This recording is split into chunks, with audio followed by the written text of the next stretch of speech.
కల్తీ లడ్డు గురించి సిబిఐ ఇచ్చిన రిపోర్టు గురించి మాట్లాడాం. దానికి పేటరేగిపోతా ఉన్నారు. నిన్న మాట్లాడిన నేను ఏం చెప్పా? కల్తీ తెలుగుదేశం పార్టీయే కల్తీ అని చెప్పిన వాస్తవే కదా. చంద్రబాబు నాయుడు గారి పార్టీ అది, ఎన్టీ రామారావు గారి పార్టీని లాక్కున్నాడు అని మాట్లాడాం. లోకేష్ ఒళ్ళు తగ్గింది, కొవ్వు తగ్గింది, కానీ బుర్రపోయింది, చిపోయి తప్పే ఉంది. ఇవన్నీ కూడా వాస్తవాలే కదా. ఇటువంటి రాజకీయాల్లో మేమేదో చెయ్యకూడని తప్పు చేసినట్టు అనకూడని మాట మా నాయకుడిని మీరు అంబనాభూతులు తిట్టలేదా?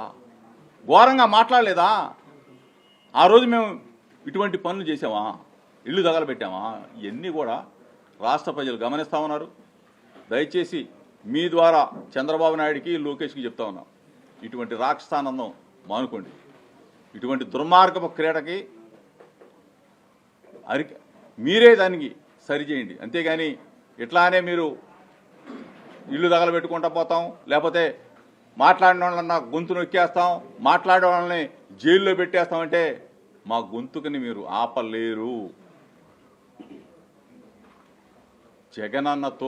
జగనన్నని మరలా మేము ముఖ్యమంత్రి చేసే వరకు వైఎస్ఆర్ కాంగ్రెస్ పార్టీ నాయకులు అందరం ఏకతాటి మీద ఉంటాం.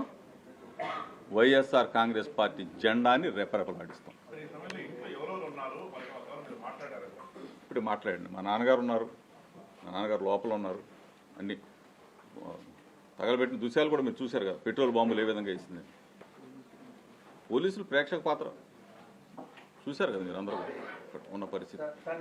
కాపు నాయకుడు మాజీ మంత్రిపైన దాడి జరిగింది. ఈ రోజు బలహీన వర్గాల నాయకుడు ఇంటిని ధ్వంసం చేశారంటే ఈ రాష్ట్రంలో ఏం జరుగుతుందని వాళ్ళకి చంద్రబాబు నాయుడు కానీ, చంద్రబాబు నాయుడు కొడుకు కానీ వాళ్ళు చెప్పింది వేదం అని చెప్పేసి మేము డబ్బా కొట్టాలా? అరే బాబు, జగనన్న 17 మెడికల్ కళాశాలలు తెచ్చాడు, మీరు ప్రైవేటుకి దారాదత్తం చేస్తా ఉన్నారు, చంద్రబాబు నాయుడు చేసేది కరెక్టు, లోకేష్ చేసేది కరెక్ట్ అని చెప్పేసి మేము కూడా డబ్బా కొట్టాలా? కొడితే మా మీద దాడులు జరగవు. ఇది తప్పురా బాబు. ప్రజా ఆరోగ్యాన్ని ప్రైవేట్ పరం చేయొద్దు, ప్రజల్ని తాకట్టు పెట్టొద్దు. ప్రజల ఆరోగ్యాన్ని పరిరక్షించాల్సిన బాధ్యత మనది, ప్రభుత్వాలది.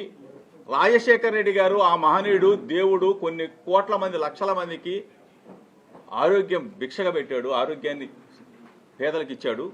జగనన్న ప్రజా ఆరోగ్యాన్ని ఇంకా ముందుకు తీసుకెళ్లి 17 మెడికల్ కళాశాలలు కట్టిస్తూ ఉంటే దాన్ని ప్రైవేటీకరించొద్దని చెప్పేసి మేము అందరం కూడా ఆందోళన చేస్తే మా గొంతు నొక్కితే కానీ మేము చంద్రబాబు నాయుడికి డబ్బాలు కొట్టలేము, ఒత్తాసు పడలేము.